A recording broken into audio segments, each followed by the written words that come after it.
네, 여러분들 안녕하세요. 시사타파의 심층 분석 시작하도록 하겠습니다. 오늘 나국상이 오랜만에 또 망발을 했습니다.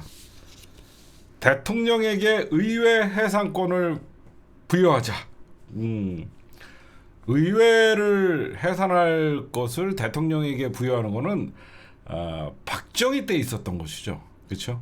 박정희 전두환 때나 독재로 가자는 겁니다. 이딴 게 판사였어요. 응? 의회 해산을 대통령에게 의회 해산권을 부여하자. 야, 이거 막 나가는 거죠, 그렇죠?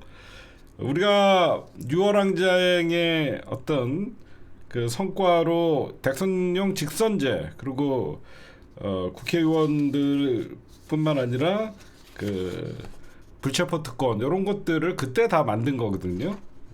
워낙 독재자들이 국회부터 장악을 하려 그래서 의회를 해산하자, 정신을 차리자, 나경원. 진짜 독재를 아예 이제 넘어서 독재로 가자라고 쿠데타 세력들이 그러고 있습니다. 오늘 여기저기서 이제 허은하 대표가 별로 저는 개혁신당에 대해서는 관심이 없는데 허은하 씨가 오늘 뭐 여기저기 방송에 나와갖고 계속 뭐 떠들고 있더라고요. 이준석과의 갈등이죠. 이걸 제가 좀 분석을 했어요. 여러분들 이 개혁신당 시끄러울 때 제가 딱 한마디 했죠. 난 참 분석 잘하는 것 같아요. 뭐 저 돈 때문에 그랬죠. 제가 한 2주 전, 3주 전에 개혁신당 시끄러울 때 저거 다 돈 때문에 그렇다 그랬죠. 저 돈 때문에 그렇다. 제가 저 돈 싸움이다 라고 한 게 왜 그러냐면 왜 돈 때문에 그렇다라고 여러분 항상 사무총장이 끼어갖고 갈등이 벌어지면 그건 돈 때문이에요. 그쵸?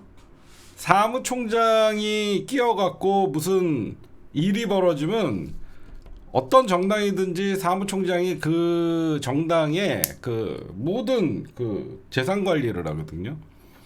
근데 제가 사람들이 깊이 안 들어가더라고. 근데 요거 잠깐만 얘기할게요. 저도 별로 개혁신당에 대해서 얘기하고 싶지 않지만 결국은 김철민이라는 사무총장을 허은하가 해임하면서, 그쵸?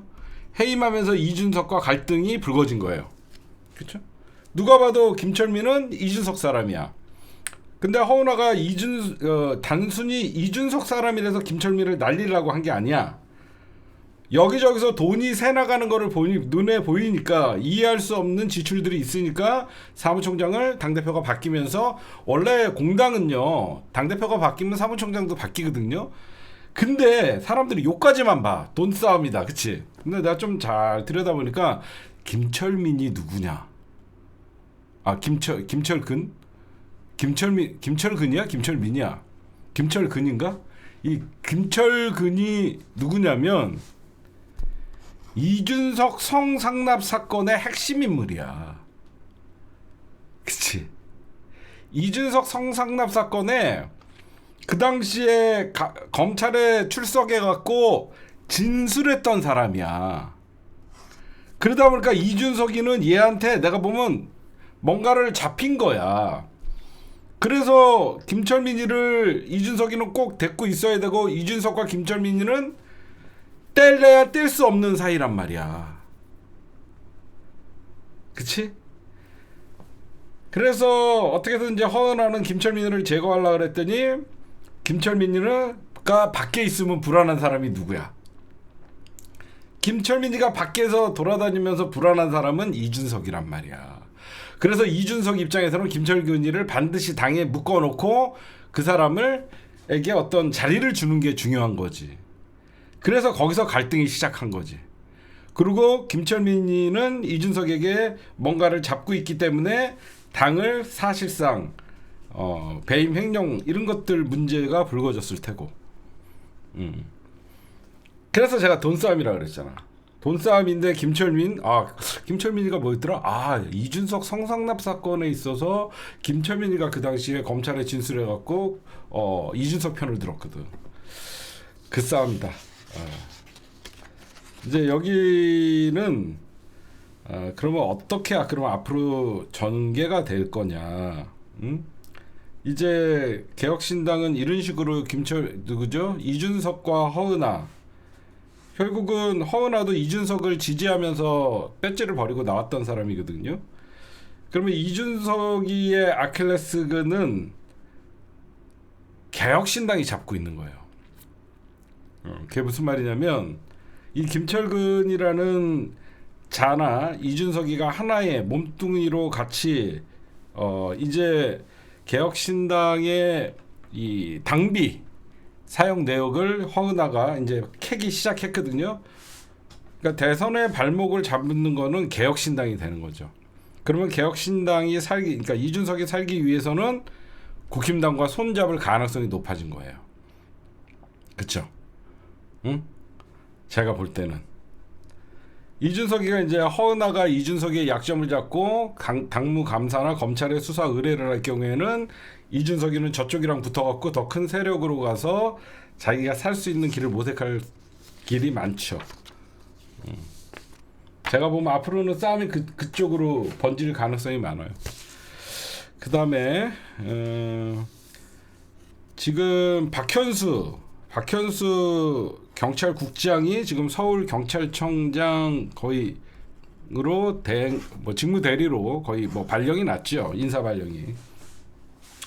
근데 경찰이 의외입니다. 서울청장이 된 거예요. 박현수가. 그러면 예전 같으면 새로운 청장이 오면 줄서기 바쁘고 또 잘 보이려고 막 그럴 거 아닙니까? 근데 서울청장이 많은데 경찰 내부에서 박현수를 엄청 깝니다. 이상한 일이 벌어지고 있어요. 경찰 내부에서도 박현수가 어떻게 서울청장에 오냐 라고 하면서 엄청난 비판들이 있고 박현수는 수사 대상이다 라고 하는 말들이 나와요. 이례적이죠. 경찰 내부에서 반발이 이렇게 대놓고 하는 거 이례적입니다. 왜 그러냐? 박현수가 와봐야 3개월짜리잖아. 그치? 여러분들이 경찰이라고 생각해봐. 3개월 후면 대선인데, 아니, 그러니까 정권이 바뀌는데 박현수 말을 들을 일이 없죠. 그렇잖아. 괜히 내란 수사 대상의 지시를 받아갖고 불합리한 일들을 처리하다가 괜히 공범이 될 수가 있잖아요. 그래서 경찰 내부에서 오히려 박현수를 비판을 하고, 그러니까 박현수는 어떤 지시를 해도 이제 경찰들이 부당한 짓이다 생각하면 먹히지가 않는 거예요. 경찰 내부에서 지금 누구보다도 지금 국가수사본부뿐만 아니라 지금 검찰과 경찰이 내란에서 더 자유로우려고 서로 경쟁적으로 수사를 하고 있잖아요. 근데 지금 검찰만 지금 타겟에서 벗어나 있고 오히려 검찰이 경찰을 수사하는 이런 와중에 당연히 다음에 정권이 바뀌면 검찰의 수사권은 박탈될 텐데 경찰이 어떻게 해서든지 내란 세력을 척결해야만 경찰들의 소원이었던 검사들의 수사 지휘권에서 벗어날 수가 있거든요. 그래서 이거는 경찰이 지금 오히려 박현수를 거부하는 양상이다 라고 여러분들이 보시면 될 것 같고, 그리고 민주당이 내일 명태균 특검법을 발의합니다. 이거는 누가 봐도 대선 전에 민주당이 저쪽에서 누가 나올지 모르니까 결국 명태균 특검법은 윤석열과 김건희의 불법 공천 개입 사건이에요. 이 사건을 뒤지면 오세훈, 홍준표, 오세훈, 이준석 뿐만 아니라 여권의 대선 후보들을 다 잡을 수 있어요. 그래서 민주당이 미리 탄핵 이후에 이거를 발의를 하면 정략적이라고 얘기하지만 명태균 특검법을 지금 발의를 해놔야만 나중에 작사를 낼 수가 있는 겁니다. 그렇죠? 분명히 명태균 특검법은 국회 거부권을 행사할 테고 이거는 통과가 안 될 건 뻔합니다. 왜 그러면 김건희 특검법이나 내란 특검보다 명태균 특검은 국힘당 전체를 겨냥하고 있기 때문에 반대할 가능성이 많죠. 그런데 왜 하냐? 명태균 특검법을 거부하는 순간 국힘당은 명태균과 함께 불법 공천에 이득을 본 자들이에요. 그렇잖아요. 공직선거법 위반으로 고발과 함께 오세훈, 홍준표, 이준석 이런 애들을 대선에서 묶어놓을 수가 있어요. 그래서 민주당이 전략적으로 명태균 특검법을 발의를 하는 겁니다. 네, 오늘 본격적인 내용 시작하도록 하겠습니다. 네, 오늘 이재명 당대표의 연설이 있었죠. 국회 교섭단체 대표 연설이 오늘 이재명 당대표가 오늘 국회에 가서 연설을 했습니다. 제가 좀 정리를 해드리면 성장해야 나눌 수 있다예요. 성장과 회복이라는 주제였습니다. 경제를 살리는데 이념이 무슨 소용이냐라고 하면서 여러분들이 잘 아시겠지만 실용주의, 경제만 살릴 수 있다 그러면 보수의 가치든 진보의 가치든 어떤 것든지 받아들일 수 있다라는 중도 외연 확장 전략이라고 볼 수 있죠. 그러면서 이런 말씀을 하셔요. 잘살림을 위해서는 어떤 정책도 수용할 수 있다. 그 다음에 중요한 거는 얘기했죠. 의원 소환제라는 얘기를 했습니다. 의원 소환제가 오늘 국회에서 이재명 당대표가 말씀을 하니까 국힘당이 난리 법석을 부렸죠. 의원 소환제는 예전부터 저희가 얘기를 했던 겁니다. 지금의 의원 소환제가 만약에 현행 국회법에 있다라고 하면 의원들이 저렇게 내란 세력들에게 동조를 해서 내란 공범의 행위를 하지 못하겠죠. 그러면 그 지역 주민들이 가만히 있지 않겠죠. 대표적인 게 윤상현이나 이런 자들이 의원 소환제가 있다라는 그 지역에서 바로 소환을 하겠죠. 그렇죠? 사실 오늘은 국회 교섭단체 연설이라고 읽고 대권의 청사진을 로드맵을 국민들 앞에서 발표했다라고 얘기하는 게 저는 맞다고 생각합니다. 그 다음에 행복과 성장을 얘기하면서 노동시간을 줄여야 된다. 그러면서 주 4일제를 도입해야 된다. 얼마 전에 이재명 당대표께서 반도체 특별법에서 화이트 칼라들이 52시간 일하는 거는 유연성, 노동의 유연성을 좀 발휘해야 되지 않겠냐라고 하면서 당내 비판, 민주시장의 비판도 있었지만 저는 주 4일제는 우리가 일반 힘든 노동자들이 주 4일제 노동의 시대를 그래서 노동시간을 줄이면서 더 점점 잘 살고 사람답게 사는 그런 주 4일제를 얘기를 했고 어젠다를 던지고 사실 주 4일제 도입이죠. 예전에 정의당 어젠다였어요. 예전에 정의당이 먼저 예전에 주 4일제를 던졌던 안인데 이제 민주당이 이번에 주 4일제를 던진 거예요. 던지고 이제 그러나 무조건 주 4일제만 한다 그러면 어떤 좀 반발이 있을 수가 있죠. 그래서 노동의 유연화도 숨기지 않았습니다. 필요한 부분에 대해서는 52시간에 얽매이지 말자 뭐 이런 얘기도 좀 했어요. 오늘 이재명 당대표께서는 성장이라는 28번이라는 말을 했습니다. 여러분들에게 말씀드릴게요. 민주당 헌정사상 처음으로 국회 교섭단체 대표자 연설에서 성장을 주제로 외친 사람은 처음입니다. 솔직히 늘 진보는 분배와 복지 이런 것들의 주제를 담아서 성장 담론은 보수의 가치였어요. 성장을 28번이나 외쳤다는 것은 이재명 당대표께서는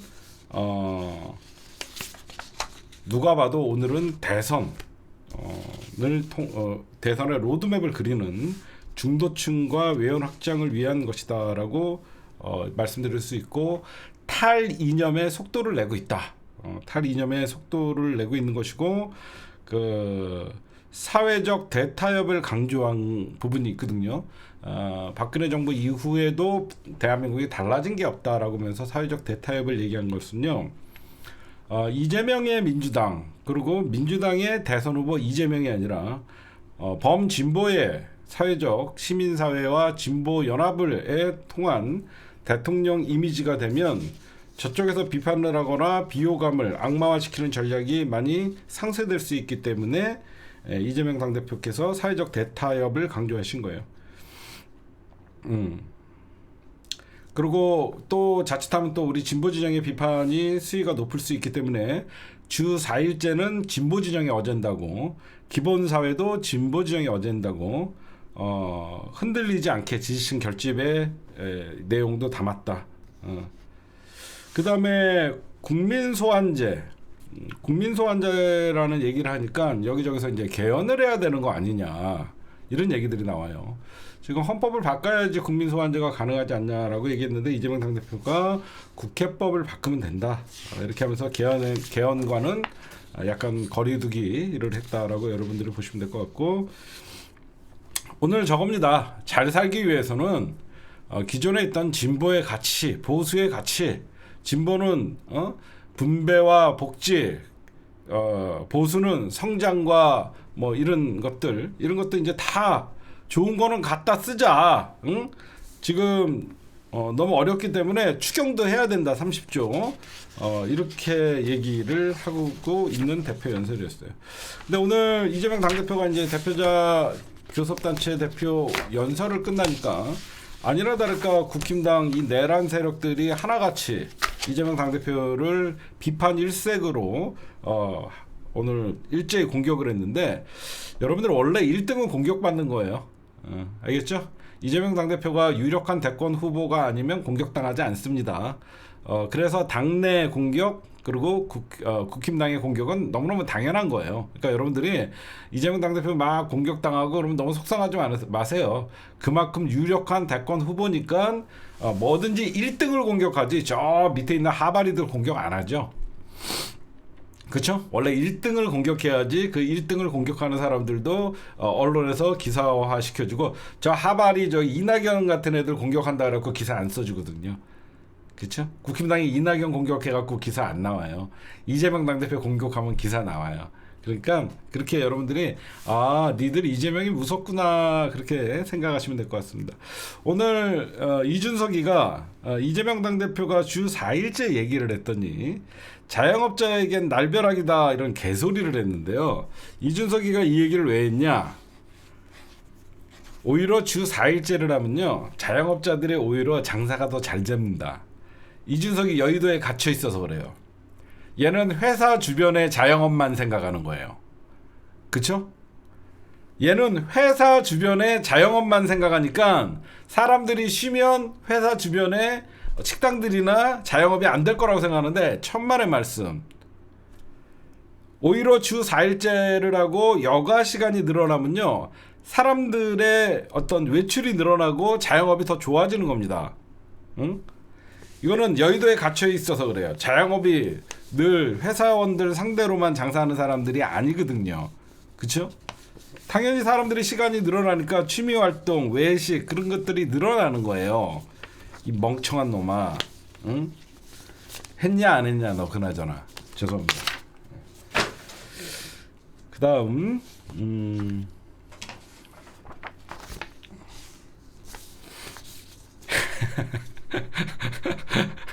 죄송합니다. 죄송.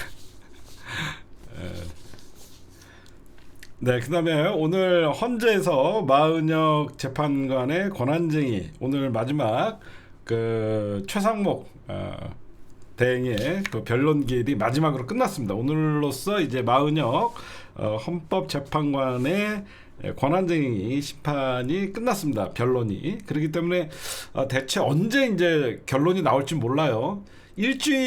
대부분 일주일 안에 나오거든요. 근데 제가 볼 때는 뭐 3, 4일 후에 이번 주 안에 나올 수도 있고 다음 주 월요일 날 나올 수도 있고, 그래서 과연 우리가 이제 이거는 안 봐도 뻔히 당연히 헌법재판관끼리 헌법재판관을 국회 몫에 임명을 못하게 할 일은 없죠. 누가 봐도. 그런 상황이기 때문에 이 마은혁 재판관을 헌재에서 이거는 강제 규정이다라고 얘기하면서 사실 절차상 하자나 이런 것들을 완벽하게 지금 커버를 했거든요. 그래서 헌재에서 제가 얼마 전에 이런 얘기를 했잖아요. 헌재가 최상목 즉 마은혁 헌법재판관의 임명에 변론 기일을 연장한 이유는 이거는 최상목에 대한 경고다라고 여러분들에게 말씀드린 적 있죠. 이거는 강제성을 갖고 있기 때문에 최상목 네가 헌재에서 이렇게 시간을 주고 너의 최종 변론도 연기해서 들어줬는데도 불구하고 너가 임명을 안 할 경우에는 법적 책임은 네가 져야 된다라는 그런 뜻이에요. 그래서 이번 주에 나올지 다음 주 초에 나올지 하여튼 조만간 구인 체제로 저는 갈 가능성이 높다. 이유는 헌재가 오히려 최상목의 부담을 덜어줬다. 제 말 맞죠? 헌재가 오히려 최상목에게 변론 시간을 늘려주고 헌재가 최상목에게 헌법의 최고 결정 기구는 강제성이 있다라는 얘기를 했기 때문에 오히려 최상목이가 임명을 해도 부담에서 벗어날 수 있다. 그렇게 저는 평가를 합니다. 그 다음에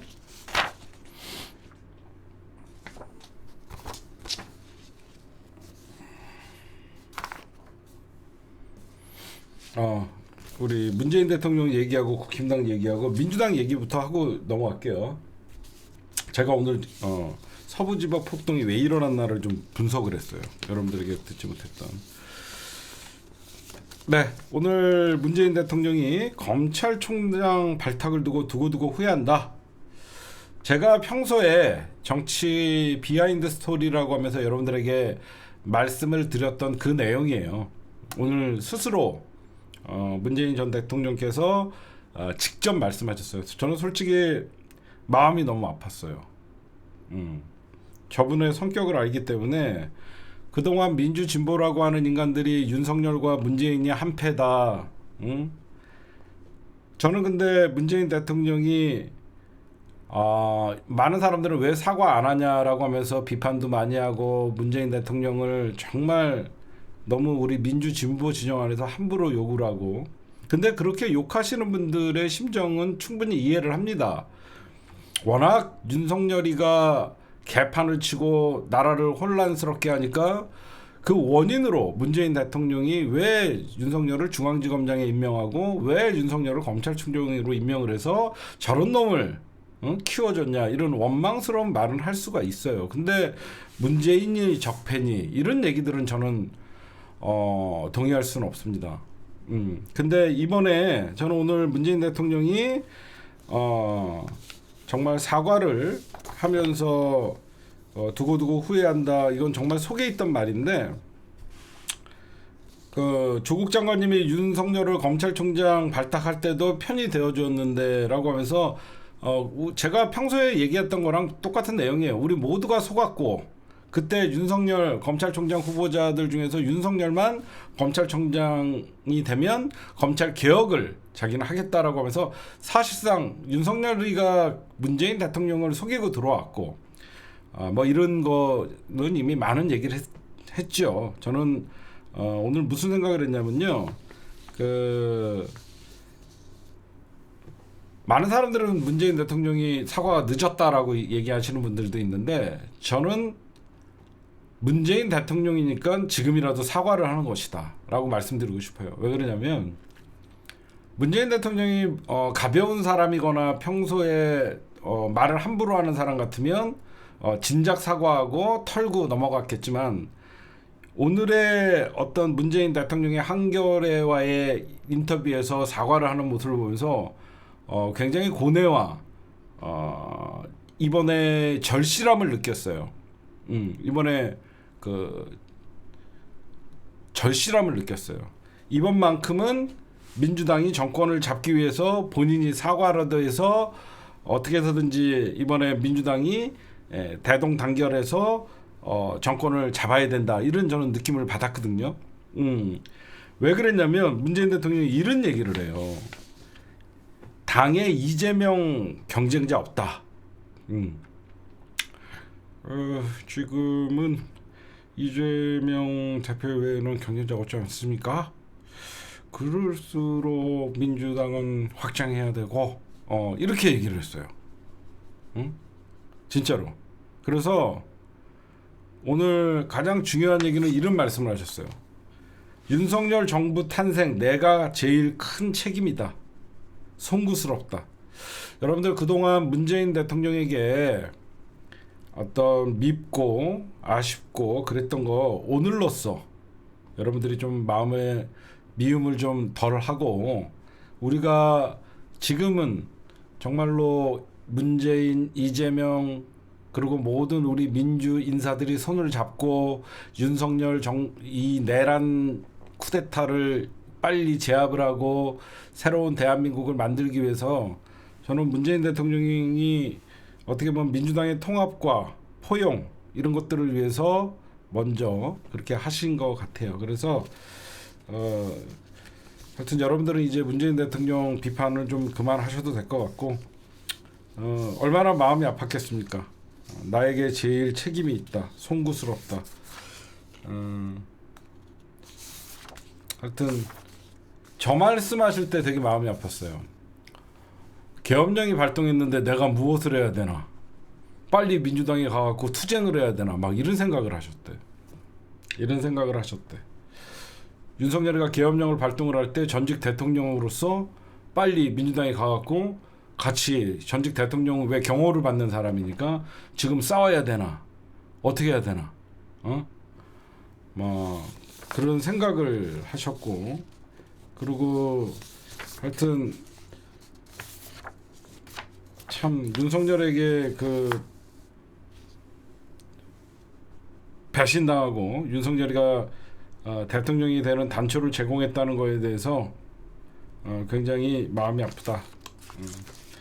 근데 뭐 많은 분들이 왜 이제서야 사과하냐 그런 지적도 많은데, 뭐 그 이재명 당대표께서는 이런 말씀도 달게 받겠죠. 그래서 여러분들, 그러면 왜 이런 말씀을 오늘 하셨냐? 지난 대선 갖고 네 탓이니 내 탓이니 하지 말라는 겁니다. 그쵸? 이거는 친문을 향해서도 지난 대선에서 문재인 대통령이 윤석열 대통령 되는데 단초를 제공했다라고 하면서 송구스럽다고 했기 때문에, 지난 대선에서 네 탓이니 내 탓이니 이런 얘기 하지 필요 없고, 문재인 정부, 윤석열 정부 탄생은 내가 제일 큰 책임이 있다라고 얘기했으니까, 여러분들도 문재인 대통령에게 서운하고 화나고 그런 마음 충분히 이해하지만, 지금은 문재인 대통령을 비판할 때가 아니라 문재인 대통령을 문재인 대통령 좋아하는 사람들도 많아요. 자꾸 여러분들이 이재명 하면서 문재인 대통령만 계속 욕을 하면요, 지지자들 때문에 이재명 당대표를 찍고 싶은 마음이 없어지는 거예요. 그러니까 여러분들도 미운 마음은 좀 접어두시고, 문재인 대통령과 함께 이재명 당대표가 손을 잡고 반드시 정권 교체를 할 수 있도록 우리가 힘을 좀 합쳤으면 좋겠습니다, 여러분들. 알겠죠? 그 다음에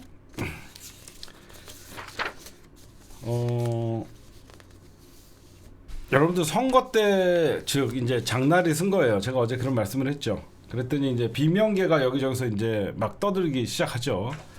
특히 김부겸, 그 다음에 김경수, 그 다음에 임종석, 뭐 김두관 이런 사람들이 있어요. 원래 여러분들 선거가 되면 누가 봐도 이제 문재인 대통령도 인정했잖아요. 이재명을 이길 사람은 없다.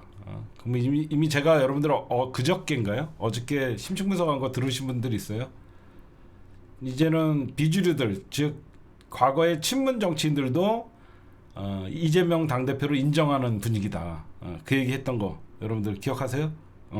그렇죠? 그렇죠? 제가 이제는 그 예전에 수박이라고 생각했던 그 어떤 그 민주당의 사람들도 이제는 이재명 당대표가 대선에 나가는 거는 사실 다 인정하는 분위기다. 그런 얘기를 했죠. 제가 왜 이런 얘기를 하냐면요, 여러분들이 생각해도 이재명 당대표를 경선에서 이길 사람은 아무도 없습니다. 예, 저면 몰라도. 오히려 지금은 선을 넘지 않는 뭐 이재명의 일극 체제 이런 건 여러분들 그냥 웃긴 거예요. 이런 거 비판할 필요 없어요. 지금은 비명계가 좀 활동을 해줘야 돼요. 그렇죠? 제 말 동의하십니까? 지금 오히려 비명계가 선거, 이제 사실 대선 레이스인데 민주당이 아무도 이재명만 바라보고 아무도 후보가 안 나오고 시끌벅적 안 하면 이게 더 걱정인 거예요.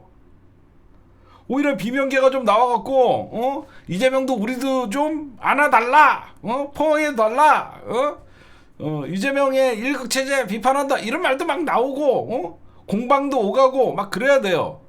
이 새끼 빼고요. 윤석열, 이재명 동반청산이 시대정신이다. 이낙연 이런 새끼 빼고요.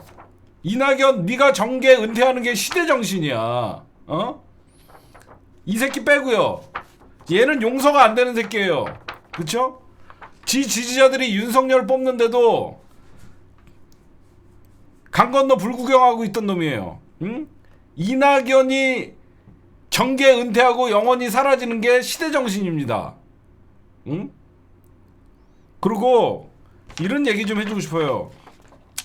그 낙연 씨, 그 남의 당 일에 그만 참교하고 누구 당 일 좀 잘해라이.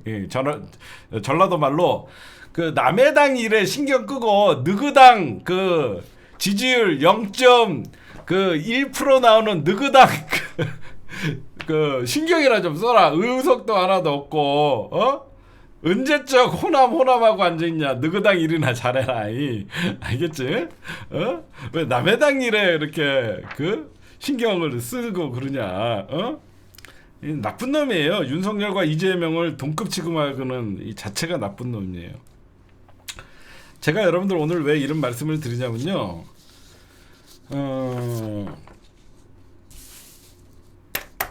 저는 여러분들 그 선거 분석도 좀 잘하고 선거판 잘 읽죠. 여러분들은 그래도 제가 하는 말들에 대해서는 신뢰를 갖고 선거 때마다 많이 저를 의지해 주시고 저는 여러분들에게 실망 안 시키려고 노력을 많이 했죠. 여러분들 잘 봐요. 지금 김경수 되게 밉죠. 임종석 되게 밉죠. 그쵸? 김부겸 되게 밉죠. 김두관 밉죠. 얘네들이 나중에 경선 때 엄청나게 치열하게 싸우면 다행이에요. 경선이 끝나자마자 이재명 당대표의 손을 잡고 딱 들은 다음에 이낙연과 다르게 대권의 행보에서 민주당 승리를 위해서 띄우면요 더 감동인 거예요. 선거는 그래요.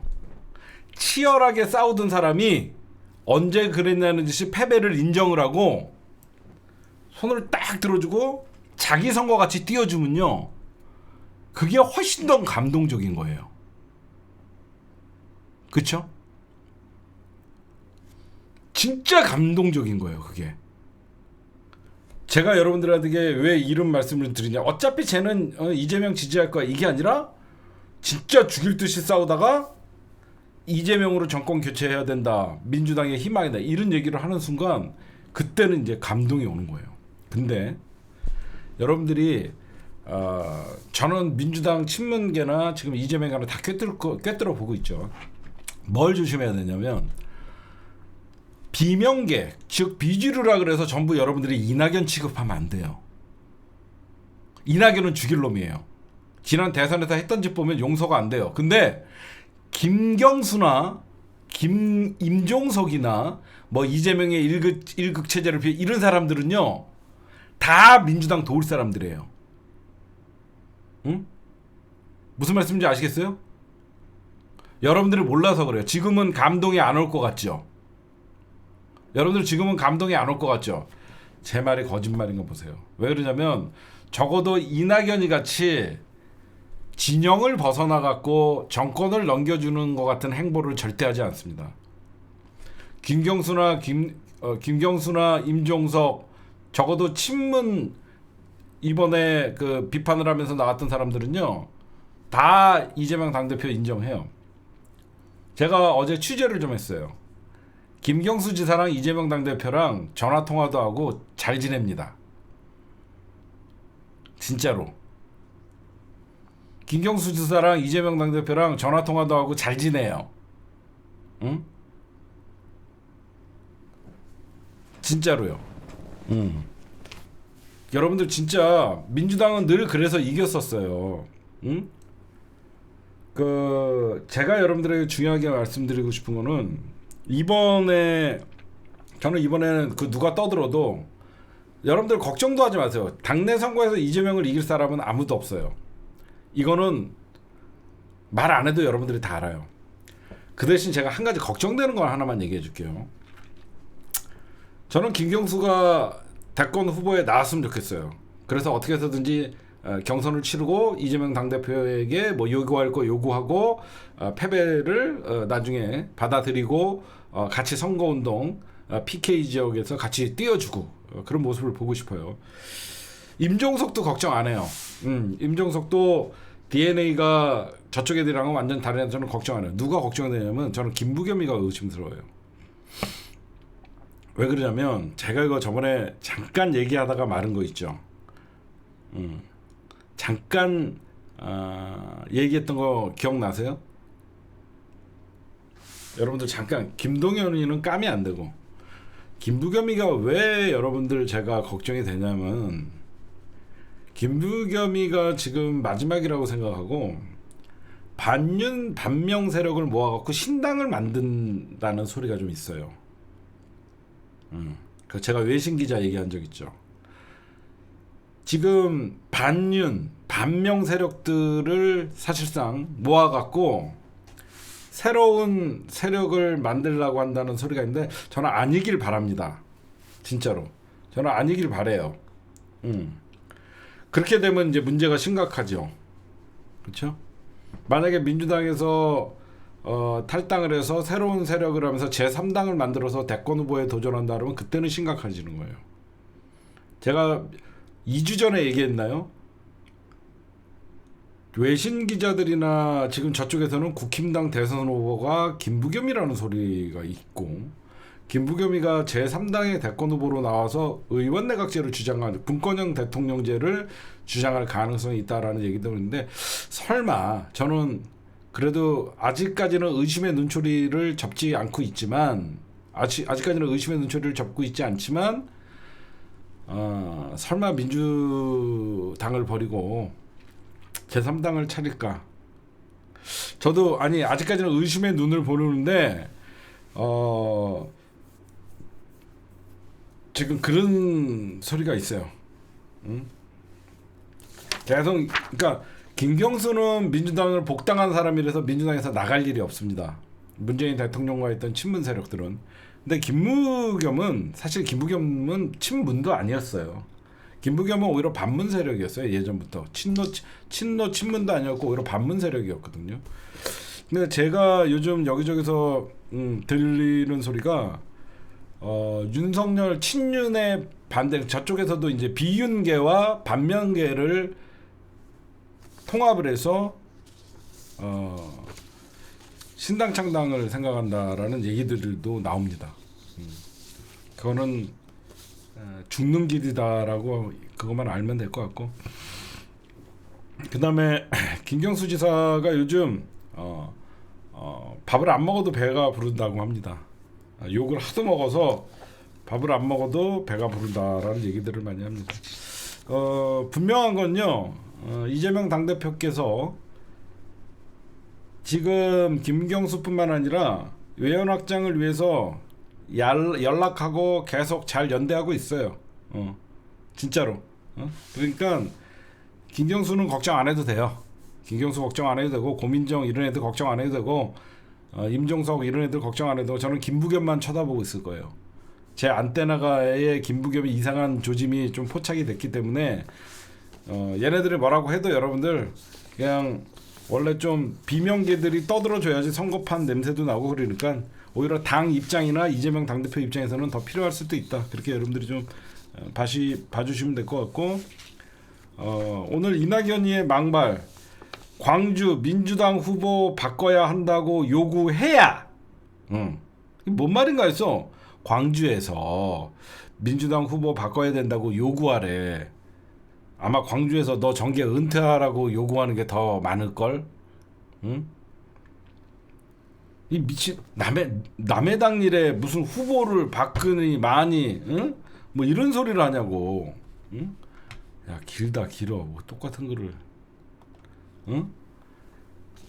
지금 광주에서 민주당 후보 바꿔 한다고 광주 민주당 지지자들한테 요구를 해야 된대.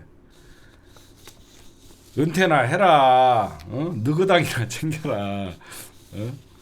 그런 말씀을 드리고 싶고, 그다음에 여러분들 지금부터 어떻게 보면 100일이죠. 진짜 5월까지 하면 3, 4, 5 지금 2월 남은. 지금 저는 왜 제가 요즘 방송을 쉬지 않고 매일 하려고 하냐면요.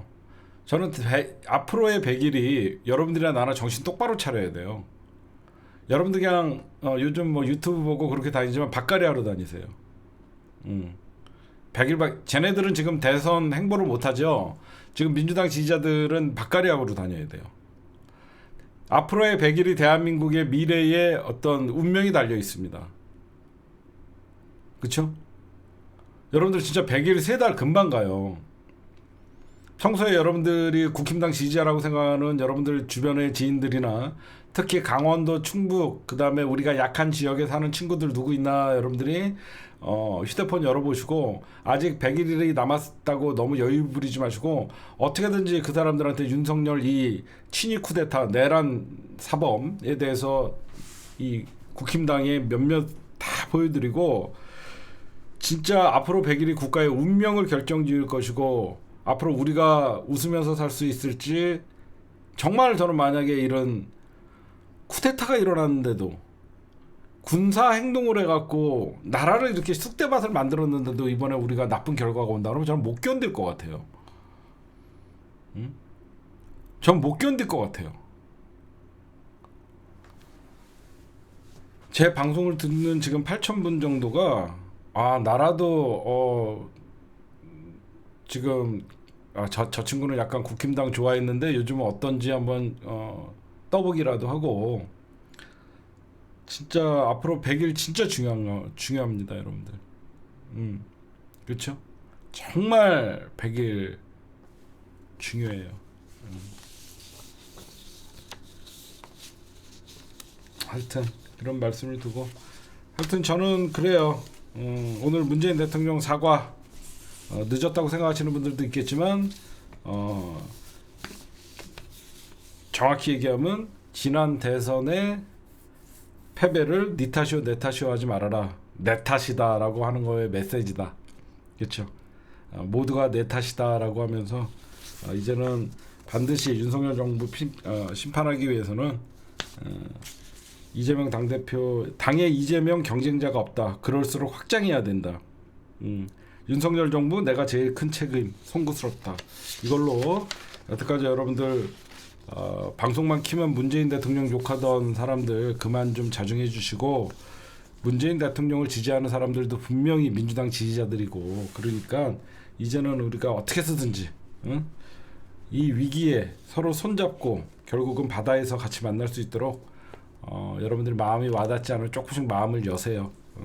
그리고 비명계가 이재명 당대표를 어떤 비판하고 그런다 그래서 너무 여러분들 발끈할 필요도 없고 원래 장이 쓰면 시끌벅적하고 그런 거니까 여러분들도 우리가 이제 대선 국면이구나 이렇게 생각하시면 될 것 같습니다. 예. 그다음에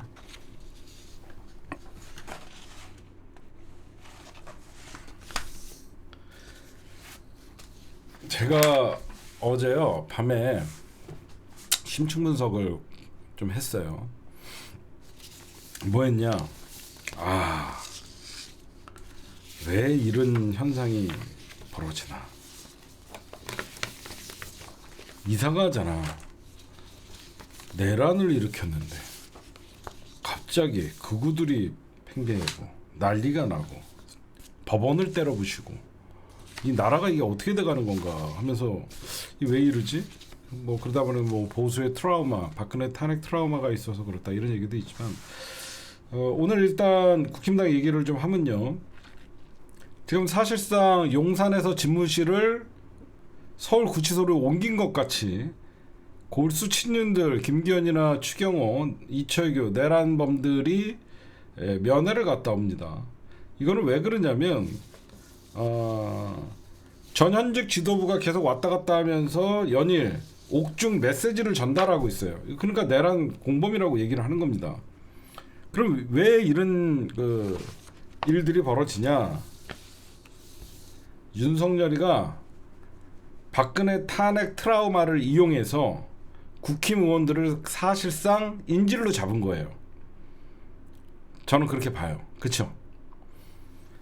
그러니까 윤석열이가 용산에 있을 때 극우 유튜버들과 정광훈 세력들을 얘네들과 관리를 했었잖아. 관리를 했기 때문에 예전 같으면 박근혜 탄핵 이후에 선긋기하고 난리 났었잖아. 근데 윤석열이가 지금 나랑 선긋기하면 니들 다음에 니들 공천 없어. 왜냐면 지금 그들을 총 직결을 시켜놨기 때문에 여기서 깠다가다가는 배신자 소리를 들어버리고 있잖아. 그쵸? 윤석열이가 자기랑 선 못 긋게 결국은 국힘의원들이 인질로 잡혀 있는 거야. 응? 지금 그래서 이 옥중 정치가 가능한 거예요. 응? 이러면 당이 더 망가진다는 걸 아는데 그러면 왜 이 서부지검 난동을 부리고 소위 극우라고 하는 인간들이 왜 점점 윤석열을 주변으로 더 모여들까?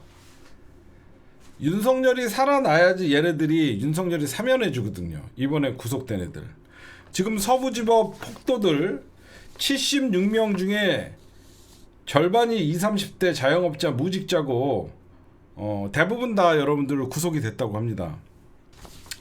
제가 이 얘기를 하려고 한 게 아니에요. 지금 국힘당의 영남 의원들은 윤석열에게 인질로 잡혀 있어요.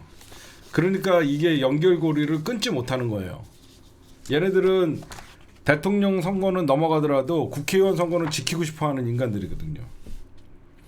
오늘 되게 중요한 얘기를 할게요. 잘 들어보세요, 여러분들. 앞으로 극우라는 표현을 쓰면 안 됩니다. 그렇죠? 제가 늘 우리 대한민국 정치를 보면서 늘 답답한 게 뭐냐면 국힘당을 보수라고 부르고 저것들을 극우라고 부르고 쟤네들은 극우가 아니야. 뭐라고 불러야 되냐면 제가 어제 잠깐요.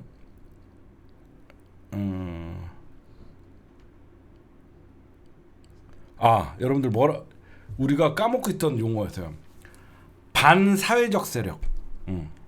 그치? 반사회적. 제가 그 얘기를 하는 거예요. 앞으로 서부지법 때려부시고 쟤네들을 극우라고 하지 말군요. 반사회적 세력들이에요. 왜 이 말이 중요하냐면 얘네들이 여러분들 태생이 어디야? 제가 어제 밤에 보니까 숨어있던 일베들이 나이를 먹고 밖으로 나온 겁니다. 그쵸? 갑자기 극우들이 2030들이 모인 게 아니라 2014년부터 즉 이명박이가 키워놨던 일베 새끼들이 반사회적 성향을 가지고 있었거든요. 지금 하는 짓들이 일베에서 디스인사이드로 옮긴 거거든요. 일베의 음지에 있던 일베들이 윤석열과 함께 양지에 나오면서 반사회적 성향을 보여주는 거예요. 그쵸? 우리가 예전에 잊고 있었던 일베 새끼들이 하던 짓이 똑같아요. 그래서 얘네들이 지금 요번에 헌재를 때려부시고 법원을 때려부셨던 애들 닉네임이나 이런 것들을 보면 전땅크예요. 전땅크. 옛날에 일베에 있던 놈들이 전두환이를 미화하고 5.18을 폄하하기 위해서 전땅크 이런 아이들을 썼던 거예요. 응? 과거에 일베는 사회적으로 악이고 반사회적 성향을 가지고 있다라고 하면서 우리가 진보와 보수할 것 없이 우리 사회에서 격리됐던 집단이에요. 그렇죠? 우리 사회에서 일베는 이미 실패하고 낙인 찍힌 나쁜 집단으로 낙인 찍히면서 격리돼 있던 하나의 그 커뮤니티나 그 소셜 미디어의 세력이었어요. 이 세력들이 이번에 윤석열과 함께 대한민국 폭동의 주범으로 나타난 반사회 세력들이에요. 응? 제 말 맞죠? 왜 갑자기 2030 응? 그때의 10대였던 일베놈들, 그때 20대였던 일베놈들이 20, 30대가 돼갖고 온라인을 중심으로 이번에 서부 지원 폭동에 나선 거예요. 그치?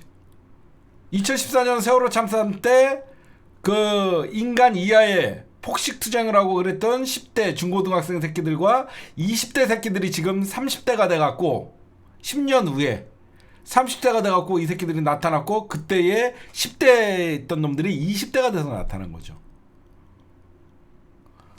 얘네들을 극우라고 하지 마십시오. 반사회적 세력입니다. 반사회적 성향을 가지고 있고, 반사회적 성향을 갖고 있기 때문에 헌법 질서를 파괴하기 위해서 법원을 습격한 거예요. 그쵸? 응? 제가 이게 갑자기 이런 일이 발생하나? 아니다. 응? 얘네들은 겉으로는 전광훈이의 세력이라고 하지만 전광훈이의 세력은 젊은 애들이 없어요. 전광훈이의 어떤 기독교 음모론자들과 합쳐서 예전에 일베에서부터 부정선거 음모론 이런 것들이 나왔거든요. 일베가 세상에 다시 나온 것이다. 저는 그렇게 볼 수 있어요. 그쵸?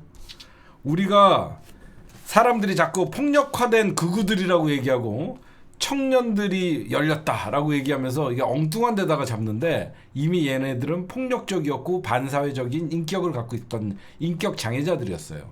그쵸? 이미 얘네들은 2014년부터 반사회적이었고 얘네들은 폭력화가 일상이었던 애들입니다. 응? 얘네들이 이제 나이가 먹고 나온 거예요. 우리에겐 되게 좋죠. 윤석열 내란 선동을 했던 면면을 보면 2030 청년들이 많았다고 하는데, 그 아이들의 과거가 일베를 중심으로 했던 반사회적 성향을 띠고 있던 아이들이다라고 얘기를 해줘야죠. 그러면 이 윤석열 탄핵 찬성 반대 집회에 나가는 청년들은 반사회적 인격체로 보여줘야죠, 사회에서. 그래서 야, 사람들에게 우리가 무슨 탄핵 극우라는 표현은 쟤네들한테 보면 윤석열이나 극우 하면 보수, 그쵸? 극우, 보수를 뛰어넘는 극우다. 아니에요.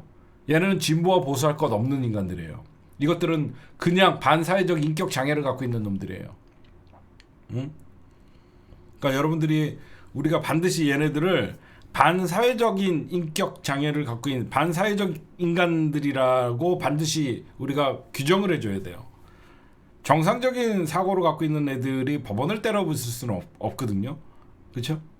그래서 여러분들에게 우리가 갑자기 2030 청년들이 윤석열을 응원하기 위해서 거리에 쏟아 나온 게 아니라, 음지에서 숨어 있었던 반사회적 인간들이 윤석열 탄핵 반대를 외치면서 폭력 성향을 과거에 본인들이 갖고 있던, 왜 반사회적인 인간들이니까 법원을 때려부시고 폭력화된 모습을 보였다라고 저는 말씀드리고 싶어요.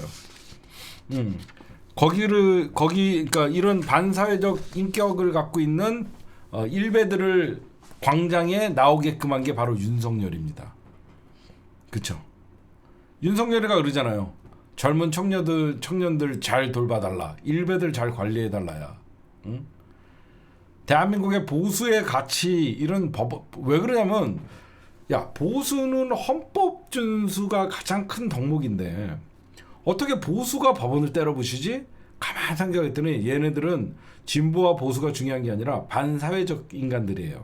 그 반사회적 인간들의 2030 과거 일베를 했던 이 반사회적인 인격을 갖고 있는 인간들이 윤석열의 어떤 그 본인을 도와오고 헌재, 그러니까 법치를 부정하는 대통령, 야, 대통령이 헌재 믿지 말래, 이런 식으로 대통령이라는 국군 통수권자가 헌법을 우습게 보고 헌법을 유린하는 발언들을 하니까 일베들이 세상에 기어 나온 거예요. 그렇죠? 그러다 보니까 얼마 전에 백골단이라는 새끼들도 나오고, 그거 다 일베 새끼들이에요. 응? 다 백골단 이런 유래들이 예전에 일베 사이트 들어가면 다 때려 죽여야 된다, 엎어야 된다, 이랬던 놈들이에요. 응? 백골단, 서북청년단 이런 놈들 다 일베에서 만들었던 놈들입니다.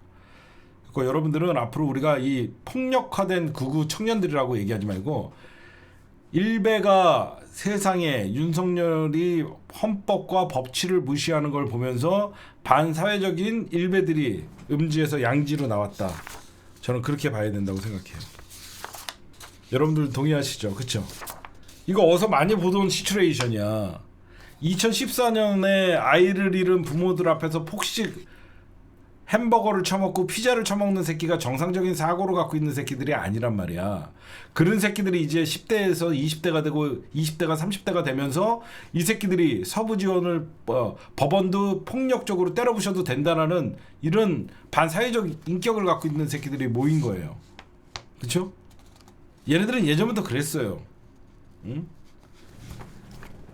지네가 믿던 국힘당이 자기네들을 환영해주고 그렇잖아. 국힘당이 자기네들을 환영해주고 의지하니까 음지에 있던 일베들을 양성 거의 밖으로 나와서 더 폭력화, 더 본인들의 존재감을 드러내기 위해서 반사회적인 행동을 한 것이다. 그 다음에 저는 여러분들 제가 정광훈이가 하는 짓을 보면요. 우리가 놓치고 있는 게 있었다. 정광훈의 이런 어떤 목사를 가장한 종교인으로 가장된 이런 정말 얘도 반사회적 인간이라고 봐요. 저는 정광훈이를. 얘는 어떤 예수님의 말씀을 사랑과 뭐 이런 사랑을 실천을 하고 우리 사회 세상의 평화를 위해서 하는 게 아니라 목사가 때려 부수자 그러고 목사가 죽이라 그러고 목사가 난리를 치는 그리고 이런 일이 왜 발생하냐. 반드시 정권 잡고 종교개혁 합시다. 종교개혁. 우리가 늘 놓치고 있는 게 있어. 종교에다가 세금을 부과해야 돼요. 그래야지 이런 새끼들이 안 나와요. 응? 우리가 늘 선거 때문에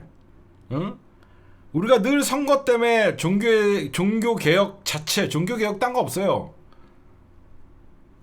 얘네들은 세금을 안 내는 인간들이기 때문에 얼마가 들어오고 뭐가 하는지 지 마음대로 하는 겁니다. 그래갖고 신도만 많으면 치외법권 지역이 바로 교회예요. 이게 교회가 스스로 정화할 수 있는 단계가 저는 지났다고 생각해요. 그렇잖아요? 종교인들에게 과세를 해야 됩니다. 여러분들 종교인들이 과세를 하게 되면 어떻게 되냐. 얘네들이 세금을 안 내기 위해서 여러분들 정광훈이한테 세금 내라 그러면 세금 1억 내세요라고 하면 안 낼 것 같아요. 내요. 근데 왜 얘네들이 종교인 과세를 반대하냐. 세금을 많이 낼까 봐 두려워하는 게 아니라 얼마가 들어오는지 국세청에서 들여다보기 때문이에요. 그렇죠? 종교가 가장 숨기고 싶은 게 뭐냐면 본인들의 수입이에요. 세금이 얼마가 나오는 게 중요한 게 아니라 본인들이 얼마나 헌금을 걷냐가 중요한 거거든요. 그 돈이 어디에 쓰여요? 왜냐면 세금을 부과하는 순간 회계 재무제표를 작성을 해야 되고 세무회계를 꼼꼼히 해야 되기 때문에 그동안 어떤 교회의 신자들의 돈이 주머니가 곧 자기 주머니라는 생각이 바뀌게 되거든요. 함부로 돈을 못 쓰는 거예요. 그래서 이런 개신교들 있잖아요. 이런 극우라고 하는 이 반사회적 성향을 띠고 있는 정광훈이나 이런 극우 교회들이라고 하는 이런 폭력과 음모론을 선동하는 인간들 반드시 왜 그러냐면 여러분들 천만다행인 게 윤석열이가 탄핵이 안 당한다고 하면 이재명 당대표 집권 1년차 다음에 지방선거를 해요. 국회의원 선거를 해요. 그래서 이재명 당대표가 종교나 이런 데 칼을 못 댑니다. 근데 국회의원 선거가 올해 해야지 이제 1년 차가 되거든요. 3년간은 선거가 없기 때문에 종교인 과세를 해버려야 돼요. 처음에는 사람들이 선동해갖고 과세 못하게 하겠죠. 그러나 해놔야 됩니다. 그래야지 이런 새끼들이 나대질 못해요. 정광훈이는 치외법권에서 살고 있으니까 세금에 국세청에서 두려움이 있습니까? 정치권에 두려움이 있습니까? 뭐가 있습니까? 선거 때만 되면 유력 정치인들이 찾아와서 머리 조아리지. 돈은 돈대로 쌓이지. 무서울 게 없는 거예요. 그러니까 점점점 극단적으로 가는 겁니다. 극단적일수록 직결을 하니까. 저는 우리가 놓치고 있었던 늘 선거 때문에 이 종교인 과세 문제, 이번에는 확실히 우리가 대한민국을 위해서라도 매듭 짓고 가자, 그런 말씀을 좀 드리고 싶어요.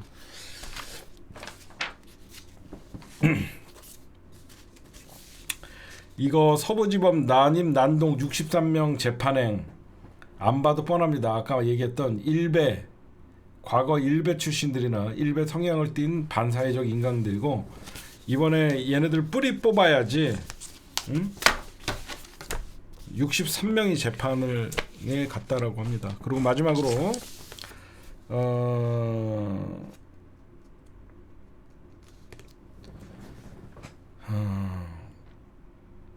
지금 이제 제가 내란에서 계속 여러분들에게 핵심을 짚어드리고 있는 게, 김건희도 비하폰이 있었잖아요. 그렇죠? 김건희도 비하폰이 있었어요. 김용현이가 검찰 출석에서 검찰애들과 전화할 때 비하폰으로 전화를 했고, 김용현이는 이미 지난 4월에 곽종근, 이진우, 여인영과 회동우 비하폰을 이미 작년 4월에 지급을 했었고, 노상원이도, 한덕수도, 최상목이, 이상민이도 모두 비하폰을 썼고요. 민간인인 김건희까지 비하폰을 썼고요. 지금 요거 하나만 좀 보여줄게요. 검찰만 지금 쏙 빠져 있는데 반드시 얘네들 척결 못하면 대한민국에서 지금이라도 후회하고 반성하고 있는 곽종근 같은 사람들이 나중에 바보 취급받아요. 요거를 여러분들이 요거 잘 만들어, 요거 한번 보세요.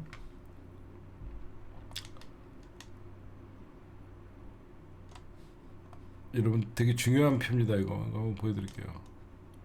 이거 여러분 보시면요, 경찰이 포착한 경호처 관리 비하폰 사용 현황, 이진동이 맨 위에 있어요. 그렇죠? 이진동 검찰 출석 설득 주장했다라고 얘기해서 비하폰 여부 언론 보고 인지했다. 2015년 2월 6일 3차 청문회 개소리라고 있고요. 김성훈이가 여기 보시면 김성훈이가 노상원 비하폰을 김용현이에게 줘서 김용현이가 전달을 노상원에게 했고, 그렇죠?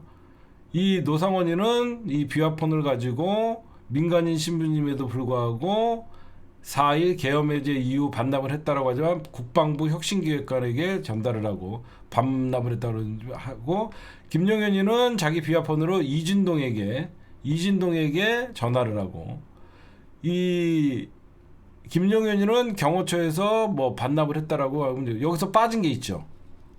여기서 뭐가 빠졌어요? 김건희 비하폰에 대해서는 아무것도 안 나오잖아. 그래서 제가 보면 용산에는 김건희가 여태까지 비하폰으로 국방부 장관 할 것 없이 모든 이 계엄의 지휘가 저는 김건희라고 확신합니다. 여기서 아무리 도표를 걸어도 김건희가 안 나오잖아. 김건희가 가만히 있을 인간이 아니거든요. 검찰이 모든 수사권과 기소권을 독점하고 있기 때문에 이 내란 사건에 있어서 검찰이 무조건 다 김성훈이를 지금 지금 서버에 담긴 자료가 수사 핵심이에요. 우리가 반드시 요거만 확보하면 어떤 새끼들이 그때 서버에서 지금도 증거인멸이 자행되고 있겠죠. 김건희가 어떤 년인데 그년이 가만히 있겠습니까? 개업날 성형외과 가는 알리바이까지 만드는 인간인데, 제가 계속 이걸 주장하는 거예요.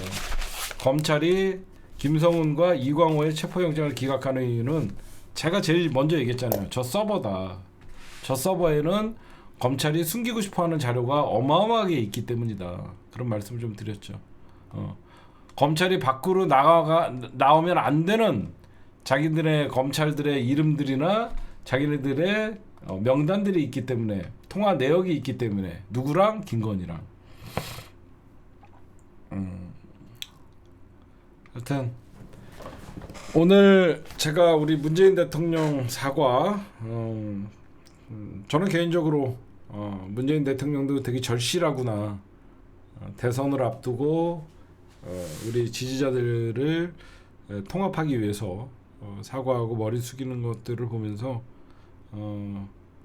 우리가 이제 좀 단합을 해서 이번에 대선에 꼭 이겨야 되겠다는 생각을 했고, 하여튼 여러분들도 노여움이 있었던 거 좀 풀어라 얘기하고, 오늘 이재명 당대표의 연설은 국회 교섭단체 대표 연설이었지만 사실상 대선의 로드맵을 그려주는 그런 연설이었다라고 말씀드리고, 그리고 이낙연이가 윤석열과 이재명 둘 다 뭐 처리해야 된다 이런 또 자다가 봉창 두드리는 소리였는데, 누구 당이나 잘해라, 그렇게 오늘 말씀드리고, 우리가 극우라고 부르면 안 된다. 서부지법 폭도들은 일베 성향의 반사회적 인격을 갖고 있는 인간들이다.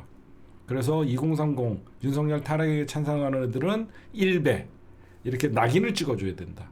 그렇죠? 윤석열 탄핵 반대에 참여하는 2030들은 과거 일베 반사회적 인격을 갖고 있던 인간들, 이런 식으로 낙인을 찍어줘야지.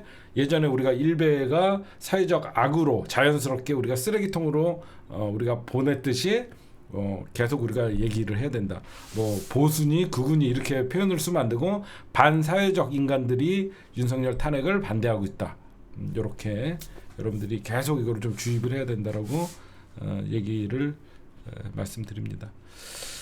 그 다음에 오늘 저희 시사타파 뉴스 어떤 기사들이 올라갔나 여러분들에게 좀, 방금 올라간 기사는 김치 원산지가 중국, 딥시크 문제 많다, 답변도 중국산이라라고, 5.18 광장에서 내란수 경호 집회를 똥오줌 못 가리는 극우들, 그 다음에 트럼프 철강 알루미늄의 관세, 이거는 철강과 알루미늄의 관세를 폭탄을 가했다는 것은 우리나라 이제 조선업 있잖아요. 조선업이나 이쪽에 굉장히 직격탄을 맞을 위기고요. 이낙연 민주당 이재명 말고 딴 사람 내놔야 거물행세 대선병 여전. 역시 우리는 언론의 기계적 중립은 없습니다. 거물행세 대선병 여전. 그다음 언더 73 국민소환제 1호 대상은 이재명, 1등 때려야 뜨니까 이렇게 존재감 없는 한동훈계를 저희가 얘기한 거고요. 박승원 광명시장 자체행정 최우수 수상, 소통의 시정 철학 주목, 조직 다양성 합리성, 축하합니다. 이재명 당대표 오늘 여기서 상 받은 거야? 10일 더불어민주당 지방자치대상에서 자치행정 부분 최우수 수상을 수상한 박승원 경기 광명시장과 이재명 당대표, 이분 친명입니다. 김남국 코인 은닉 공무집행방해 1심 무죄, 정치검찰 기소 남용, 우리 남국이 살아 돌아왔어요. 내란 인사 박현수 취임, 계엄 연류 국회에서 밝힐 터, 허은아 내가 무단 잠적했다고 가짜뉴스, 이준석 부셔버릴 기세. 저희 여러분들 시사타파 뉴스, 저희 언론사 오늘도 10만 명 가까이 여러분들이 많이 와주셨고요. 저희 컬럼에는 김용택 위원님, 전우영 박사님, 그 다음에 뭐 여러 우리 컬럼리스트들이 글을 많이 써주시고 있고요. 우리 곽동 선생님도 가끔 써주시고, 이경 전 대변인, 이은영 소장님 많이들 이렇게 써주시고 있으니까, 한문도 교수님도 저희 여기 컬럼도 써주시고 있으니까 여러분들 저희 시사타파 언론사 응원하려면 어떻게 해야 된다? ARS 1877-1876 저희 언론사는 다음과 네이버에 시사타파 뉴스라고 치시면 여러분들 나옵니다. 오늘의 심층 분석은 여기까지, 녹화는 여기까지.